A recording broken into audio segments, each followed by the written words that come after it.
whatever each one of us owns as treasure, cash or property, or acquires or conquers, be it jewels, minted or unminted silver or gold, precious stones or pearls, in whatever form or denomination, this shall be our joint property, without consideration of origin. The eldest among us is to hold these possessions at all times in trust for each one of us, to keep and safeguard them. With these words, written in 1364, a family with the surname Habsburg officially anointed a collection of decorative art like the world had never seen and may never see again. The 14th century family agreement would become meaningless in the early 20th century when the Habsburg dynasty ended. But a great part of the collection survived. Today, under the protective gaze of magnificent statues depicting Habsburg rulers of the past, the collection is housed in Vienna. There, the Habsburgs themselves constructed palatial homes for their decorative arts. Behind me is the Kunsthistorisches Museum, which houses on the lower floor all the treasures issuing from the Kunstkammer collections of the Habsburgs. Only by walking the halls of the astonishingly beautiful museums can observers begin to appreciate the influence that one family had over an entire continent for 800 years. The Habsburg collection is really a great treasury. It's called a treasury, after all. And it is really, of the royal treasuries that you find around Europe, one of the most important, if not the most important treasury that survives down to the present day. The oldest piece in the entire Habsburg collection is this intricately designed oliphant horn, carved from an elephant tusk. In medieval times, such items were widely used for transmitting signals while hunting. The engraving explains that in the year 1199, Count Albrecht III of Habsburg presented the horn to a Swiss abbey. Over 500 years later, the oliphant was returned to the Habsburgs as a gift. Although the Habsburg name can trace its origins to the 10th century, it wasn't until the late 13th that Habsburg counts, dukes, archdukes, kings, and emperors began playing important roles in Europe's political arena. It was one of the great dynasties in European history. In some ways, the greatest, the one that lasted the longest, ruled over the largest extent of territory and the largest number of people. By the 16th century, the Habsburg Empire had expanded to include countries throughout Europe. At this time, Emperor Charles V claimed that the sun never set on his empire. But the conquering of territories was not enough to establish the image of royalty. Charles V desired precious objects to enhance his reputation. Princes of the period acquired objects of art, gold and silver plate, as status symbols in order to prove your importance, your wealth, and your good taste. You commissioned and you acquired substantial pieces of silver plate and gold plate. You exhibited these on your sideboard in your dining rooms in order to prove your status. Prior to the 16th century, such objects were valued less for their artistic merit than their financial worth. The gold and silver is intrinsically valuable, and therefore you often find that there is a possibility that in difficult times of economic crisis, wars, that gold and silver is melted down to provide cash for whatever's necessary in the way of armies and so on. This was very common throughout Europe.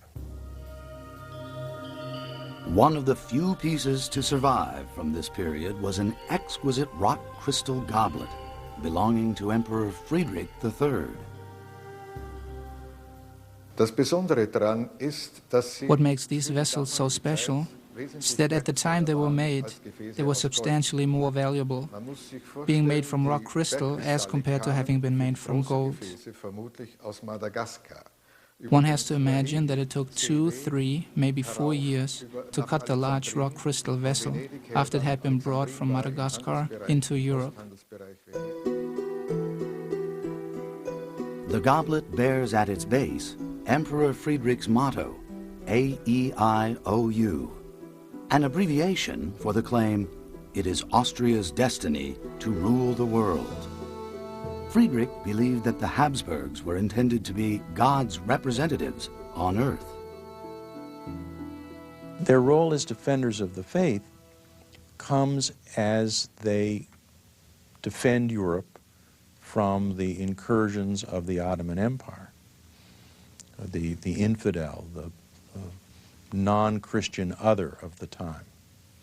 And that was, for the dynasty's self-image, also for their role in European history, a very important part of their historical function. In order to fulfill the family's destiny as protectors of the Christian faith, Friedrich sought to expand the Habsburg domain not by war, but by marriage.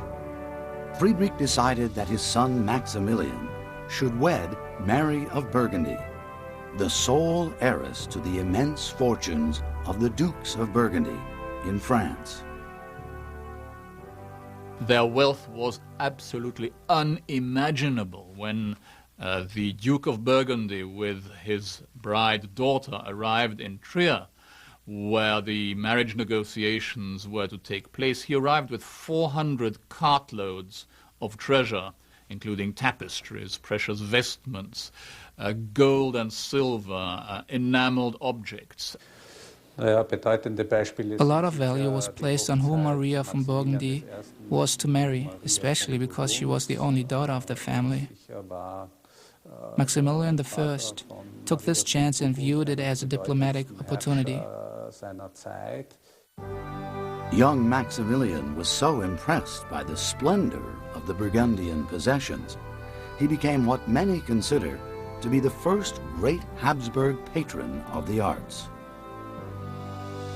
This painting of Maximilian was done by the world-renowned artist Albrecht Dürer. Maximilian elevated Dürer from the lower status of craftsman to that of a highly respected master. To show his appreciation, Dürer designed this Maximilian goblet. Realistically shaped golden pears surround the piece, and out of the lid sprouts a twig carrying a pomegranate, the symbol of princely virtues. Although Maximilian had the respect of his court, he nevertheless exhibited the traditional paranoia that seems to accompany positions of such immense power. During this time, rulers of all lands feared the existence of traitors within their midst, traitors who could somehow gain access to the foods eaten by emperors and inject some form of poison.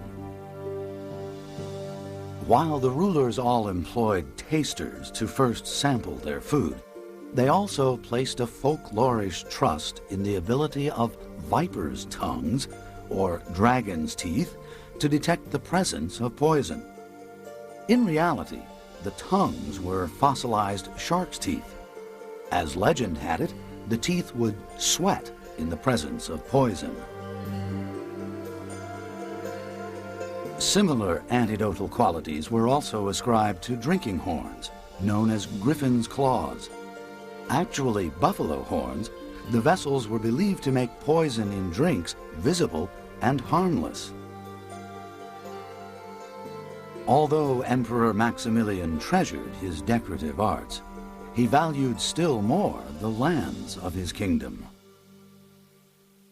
Now, of course, the problem with Maximilian and his time was that he, too, in spite of the riches into which he married, was constantly in need of money, primarily to finance his wars on the French front on one side and on the Italian on the other. These wars swallowed huge amounts of money. So he was obliged to melt down part of the Burgundian inheritance and to pawn many of the pieces. One of the most cherished items Maximilian had to pawn to finance his conquests was this sword with a handle made from narwhal or whale tusk. At the time, the material was thought to be the horn of a unicorn. 150 years would pass before the descendants of Maximilian could reclaim the heirloom. Of all the treasures that entered the Habsburg collections through the marriage of Maximilian to Mary of Burgundy, one of the most precious is also the smallest. This delicate lover's brooch, barely the size of a silver dollar, happens to be curator Distelberger's favorite Habsburg treasure. Dieses Email figural gelegt hat, das Email en rond bosse. In this piece, we see an incredibly precise and tender painting in enamel, which has been combined with 3 precious stones, ruby, diamond, and pearl. Only very few pieces of jewelry, especially of this quality, have been preserved from this time. Like his father before him, Emperor Maximilian's primary concern was the expansion of his domain. Also, like his father, he would plan his children's marriages with that purpose in mind. As a consequence, the Habsburg Empire would continue to grow, and so would its collection of invaluable treasures.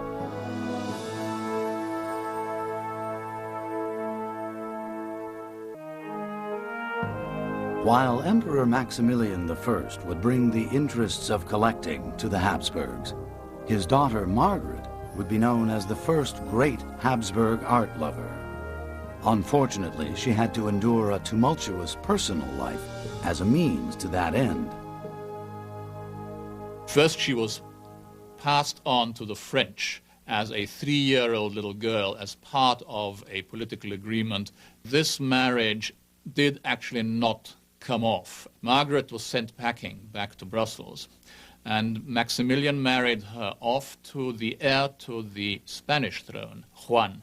Margaret arrived in Spain, aged I think 16 or something like that, and Juan was 18.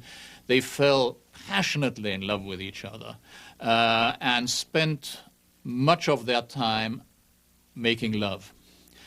So much so that people began being extremely worried for the health of young Juan, who became thinner and paler as the days went on, and within 6 months he was dead. While members of the Spanish court mourned Juan's death, Margaret suffered yet another ill-fated marriage to the Duke of Savoy, who died while hunting. Margaret was appointed by her father as governess of the Netherlands. There, she established her own court and became a strong patroness of the arts. In the mid-16th century, 2 particular objects from the Habsburg collection were officially declared inalienable family heirlooms, never to be bartered, pawned, or sold. One was a horn of a unicorn, considered at least to be the horn of the unicorn, an unbelievably precious object, full of mythological and religious connotations. That is in fact today, very simply, the horn of the narwhal. The other one was a gigantic agate bowl. This is a bowl that was considered to be the Holy Grail, namely the vessel in which the blood of Christ was gathered up at the foot of the cross. The truth about the bowl is that it is Roman imperial, dating from somewhere probably the 3rd, 4th century AD, and therefore not compatible with the history that is attributed to it. The first Habsburg to become a legend in his own time for the variety and completeness of his decorative art collection was Archduke Ferdinand II of Tyrol, located in a beautiful alpine valley near Innsbruck. In many ways, Ferdinand was the first Habsburg family rebel, he married morganatically. Morganatically means he married without considering the rank of his spouse.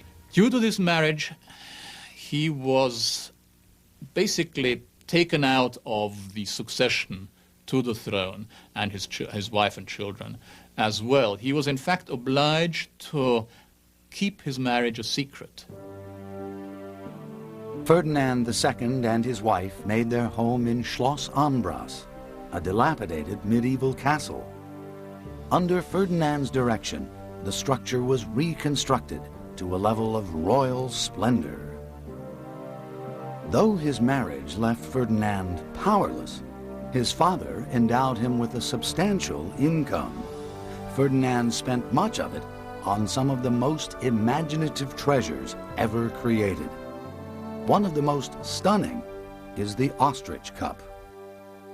Dieses Straußenei ist The goldsmith made the size of the egg to be the theme of this piece. Since the Middle Ages, ostrich eggs have been symbols of fertility, power, and vitality.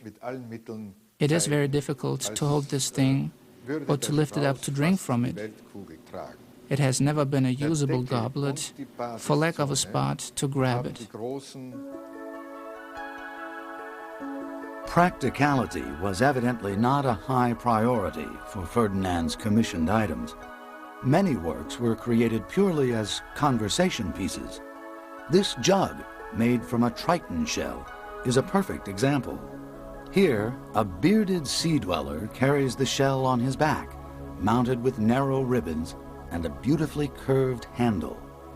This piece is actually part of a washstand set, though art historians can hardly imagine the object ever having been used in such a manner. The commissioned works of Ferdinand II truly reflected his personality, often his rebellious, mischievous side. Many of the objects that Ferdinand owned or had made also illustrate his love of fun and whimsy, if you like. There's a pottery figure of a glutton who is seated on a barrel and surrounded by delicious meats and drinks, which he's unable to touch because all these repose on a sort of collar that surrounds his neck. But Ferdinand also had a refined side, which is evident in exquisite carvings of rock crystal. From the masterful Saracchi workshop of Milan, Ferdinand commissioned this heron, adorned with gold, enamel, precious stones, and pearls. All the natural animal characteristics of a heron are concentrated on the upper part of the object. The lower receptacle section is more abstractly designed, with finely carved scenes and ornamentation. At the time of Ferdinand, actual black and white heron feathers were placed on the heron's head. For centuries, the object went featherless, until they were replaced in 1997. Of all the decorative arts accumulated during the time of Ferdinand II, none is more remarkable than this rock crystal beaker, adorned with gold, diamonds, rubies, and pearls. This vessel, one of the finest works of art surviving from the opulent Burgundian court, formed part of the French royal treasury until the year 1570, when it was presented to Ferdinand II. Another gift to Ferdinand from the French was this so-called saliera. An uneducated observer might view this magnificent work of gold sculpture as a fine museum piece. Today, that assessment would be correct.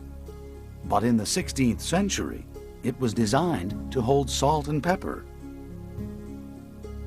It has a female figure as the Earth and a male figure as Neptune or Triton, representing the sea. And it has on one side a little ship which contains the salt, which was still a rare and expensive condiment, and a little Ionic triumphal arch on the other side which contained pepper. For artists and art lovers alike, the castle Schloss Ambras remained a safe refuge until 1580, when Ferdinand II's wife died at the age of 53. Ferdinand remained a widower for 2 years, but then re-wed, this time within his own class. Ferdinand himself would die in 1595 at the age of 65. His collection of decorative arts would provide him with an immortality that few traditional Habsburg rulers could equal. But it would be another Habsburg, Emperor Rudolf II, who would gain notoriety as the greatest collector of all. In the history of amassing treasure, there may be no figure more enigmatic and fascinating than Emperor Rudolf II. Crowned in 1576, Rudolf was fortunate to assume power at a time of peace. Prior to the reign of Rudolf II, the Austrian capital of Vienna had been the preferred headquarters of Habsburg emperors. But Rudolf chose to make his home in Prague. He did not wish to be close to his other family, his siblings, who really disliked him and who antagonized him. He himself was somewhat of a freethinker. Rudolf transformed Prague into what many perceived as a second Paris, complete with cathedral, castle, and university. Following the basic philosophy of 16th century humanism, Rudolf II considered it morally imperative that he study science, nature, and art. Accordingly, he chose to divide his Kunstkammer, or private museum collection, into 3 specific sections: Scientifica, objects of scientific value; Naturalia, items of natural origin; and Artefacta, materials that became works of art only after being altered by man. The collection of Rudolf II continues to astonish art historians throughout the world today. The collection of Rudolf II is a very important ingredient in the imperial treasury because he commissioned so much at his workshops in Prague around the date 1600. And you'll find some of the greatest objects in the treasury were commissioned by him and were made in the workshop set up by him with craftsmen and artists brought from all over Europe. In the area of Scientifica, one of Rudolf's most prized possessions was a clockwork-driven celestial globe, a device which demonstrated the movements of the stars while also telling the time. Incredibly advanced for its era, the technique employed in the globe would later be used in the manufacture of clocks and scientific instruments. Rudolf II was fascinated by the workings of the object. But trouble began when he learned that artist Georg Roll had made another, just like it, for Rudolf's younger brother, Archduke Ernst. Rudolf paid more for his globe, and when it broke, Rudolf had the artist imprisoned. Rudolf II also commissioned this planetary clock from expert clockmaker Jost Bergi, who later would be the first to manufacture clocks with second hands. Built in 1604, the clock represented the indecisiveness at the time regarding planetary movement. The lower clock dial represented the geocentric system, with planets revolving around the Earth. But the upper dial demonstrated the Copernican system, showing the sun in the central position. Noted by many to be a child at heart, Rudolf II truly did love his toys, particularly those that were termed automata. Automata are objects of fun, basically, for the amusement of people at that time. One famous automaton is called the automaton of Diana, which consists of a figure of a centaur with a lady seated on his back. And this has a clockwork movement inside it. It would move on the table. And where it stopped, the centaur holds a bow and arrow. An arrow would be released, and at whom the arrow pointed or whom the arrow touched, again was obliged to drink a large quantity of wine. Many of these clockwork figures, automata, played music. There's the automaton of Bacchus, for instance, which is exceedingly complicated, has an organ inside it. The automaton moves on the table again, and several of the arms and heads are articulated so that they actually make movements. There are automata like the famous ship automaton of Rudolf II that again has music in it, rolls on the table, and fires off cannons as it moves, and so on and so on. For those guests of Rudolf II who had little interest in scientifica, the emperor's collection of naturalia was truly astonishing. Take, for example, the unique ewer made of half a Seychelles nut.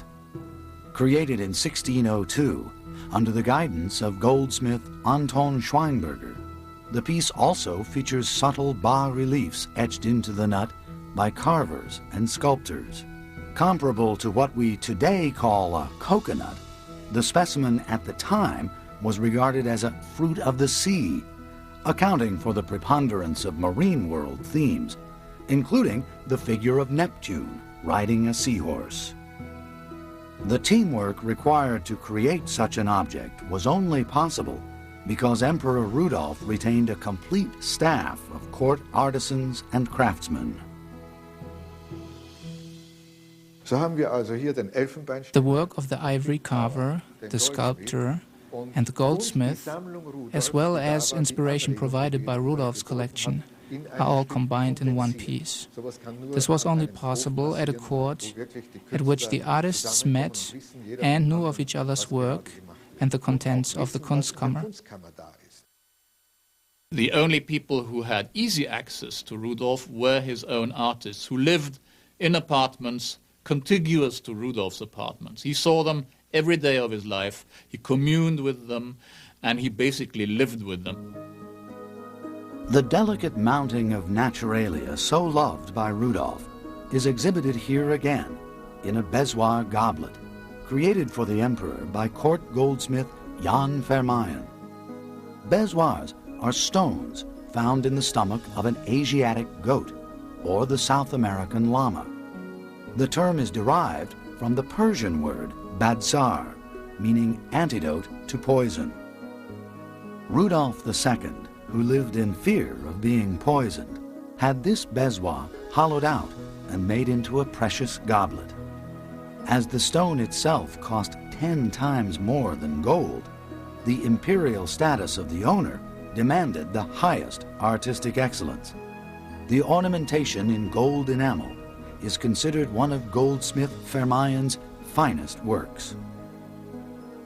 It was a good time to be an artist if you were at the court of such an enlightened ruler as Rudolf II. This was not the case everywhere, and artists flocked to the court of Rudolf because of the preferential treatment, the excellent salaries, and the understanding that they had from this extraordinary lover of the arts that was Rudolf II. He gave them more or less free artistic license. I think he did so partly because he knew, in a way, Rudolf knew that he was bringing these people to a fairly isolated court. But he allowed them artistic license because really amongst the people and the craftsmen and the artists that he had there, they were some of the greatest. Rudolf's fear of poisoning was reflected in this goblet with cover, made from rhinoceros horns. The expressive character of the piece represents the underlying idea of warding off the demonic powers in nature.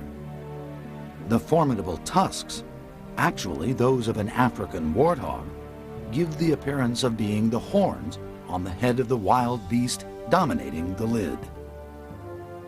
The small casts of insects on the lid and base symbolize the negative forces in the cosmos.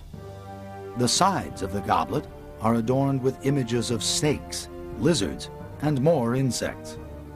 Healing powers were attributed to the horns and the sculpted branches of coral around the stem and body of the goblet.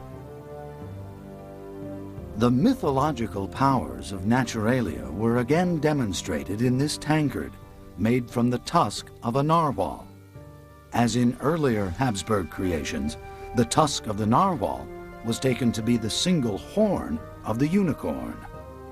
According to Rudolf II's personal physician, the unicorn was prized because it was unsurpassed in the recognition, prevention, and cure of any poison. This explains the intricate setting of the vessel. The rich gold enamel work, set with precious stones, was again the work of Jan Vermeyen. And where did funding come from for all this artistic extravagance? The money basically was the income from the various holdings of the family, the product of the silver mines, the product of the stone mines, of copper mines, came all basically went into the pockets of the rulers of the time. For all the funding being channeled into Rudolf II's collections of Scientifica and Naturalia, it still paled in comparison to what was spent on artefacta, hand-carved works of extraordinary value. The expense would ultimately lead to Rudolf's downfall. For Rudolf II's collection of artefacta, the emperor most often went to one source, the master stonecutters of Milan, Italy, the Miseronis. At Rudolf's request, Ottavio Miseroni came to Prague in 1588 and created works of art like this Praesem cup and cover. After Miseroni carved the rich green jasper to breathtaking thinness, goldsmith Vermeyen mounted the vessel in gold, enamel, and gems. While in Prague, Ottavio Miseroni created the Prague School of Stone Cutting.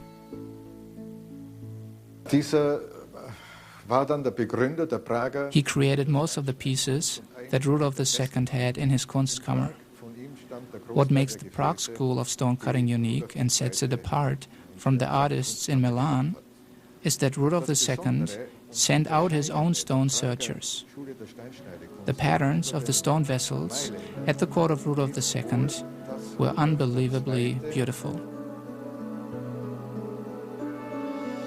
Ottavio Miseroni would work in Prague until his death in 1624. He would leave behind exquisite pieces, such as this stunning jug carved from a single block of honey-colored jasper. Another member of Rudolf's court workshop, Paulus van Vianen, mounted the vessel in gold. Of all the precious possessions created for Rudolf as part of the Habsburg collection, nothing compares to the actual crown of Rudolf, created by goldsmith Vermeyen in 1602. The crown of Rudolf II is considered to be the most beautiful crown in the world. It is Jan Vermeyen's masterpiece. The crown is made up of three main pieces: the crown's hoop with the lilies headpiece, the mitre, and the harness, the emperor's actual symbol. Vermeyen made each of the parts unique. On the crown hoop, diamonds are dominant. In the second row, the rubies dominate as part of the lilies. A sapphire tops the crown. In the New, as well as in the Old Testament, the sapphire has been connected to the sky. It says that the gates of paradise are made of sapphire. In this case, it is located above the cross, symbolizing that salvation is gained through the cross. Inside the golden mitre, Rudolf II is shown in the four dignities. In the first plate, he is shown as an emperor, commander-in-chief, victorious over the enemies. The second plate shows Rudolf II being crowned King of Rome in the chapel of Regensburg. The third plate shows him during his coronation rite on the crown hill in Regensburg at his crowning to King of Hungary. He points his sword to the 4 cardinal points, symbolizing his willingness to protect the empire against intruders from any direction. The 4th plate is the coronation rite on the Ratsching in Prague.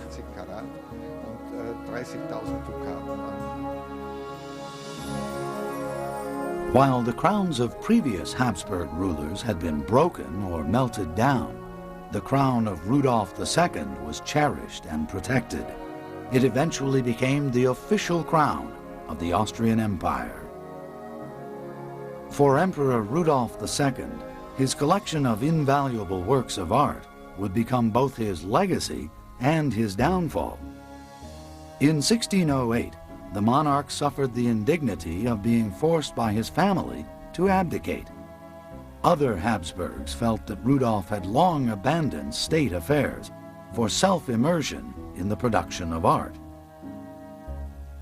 Rudolf spent an unbelievable fortune on these works of art, on the salaries of his artists, on the commissions that he made, so much so that that was actually one of the reasons why his family wished to dispossess him of the title and of his functions, because they thought that he went way, way overboard with what he was doing.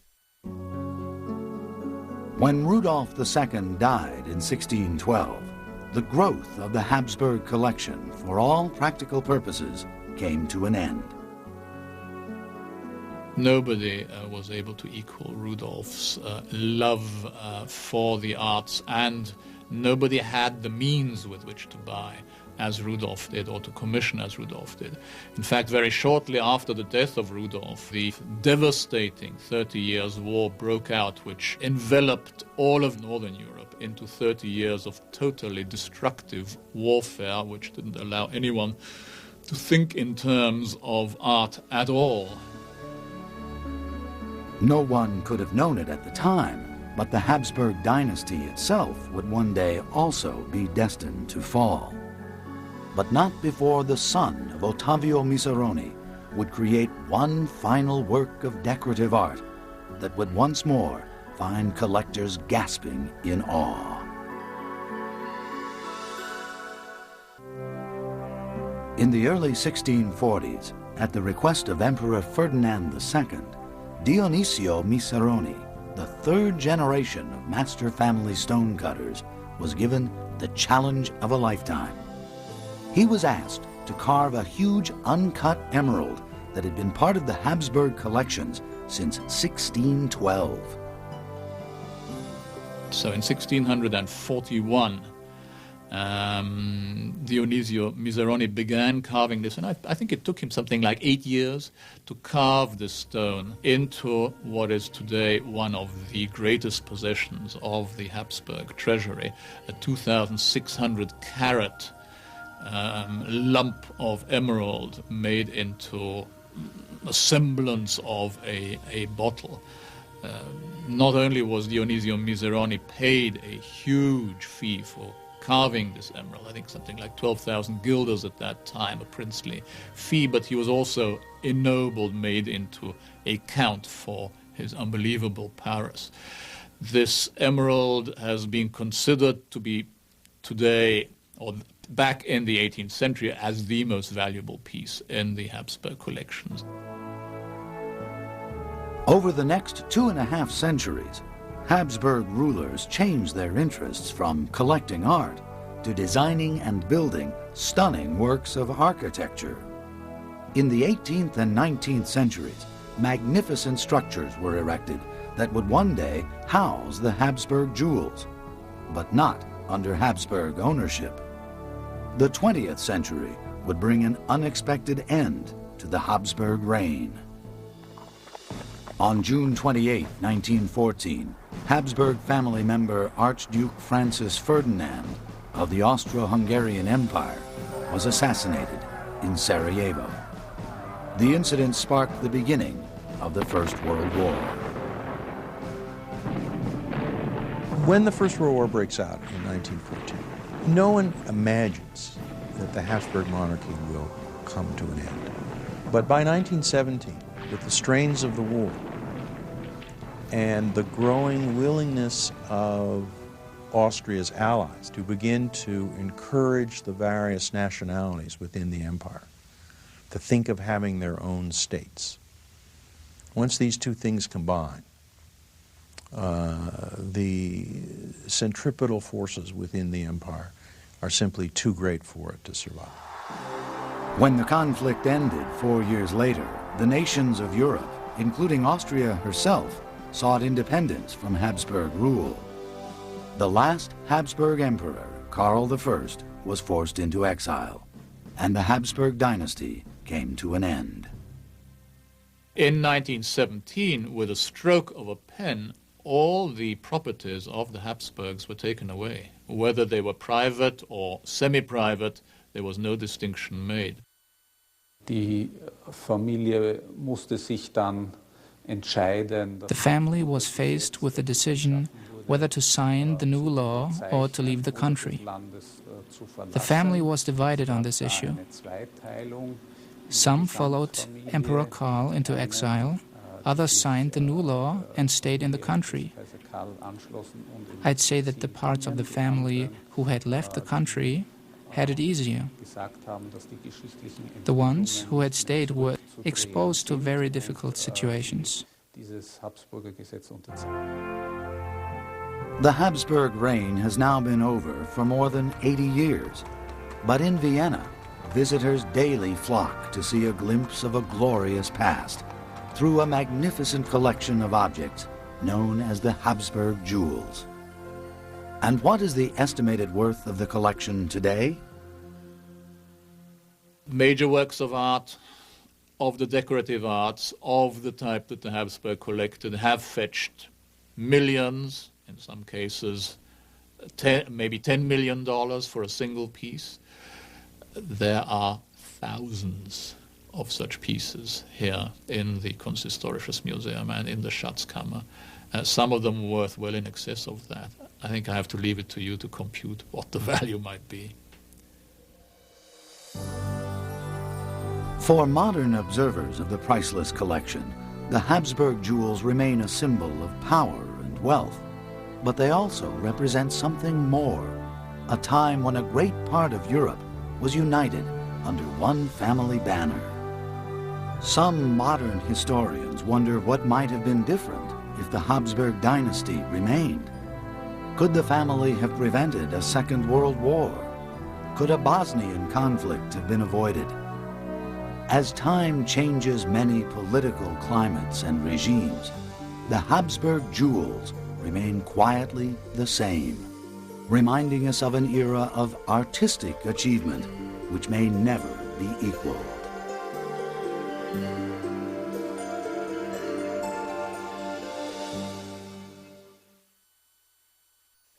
Legend says this patch of the Atlantic swallows up its victims. Now, these two experts go head-to-head to demystify that legend. Their conflicting opinions will pit scientific theory against paranormal activity. Who will solve the mysteries of the Bermuda Triangle?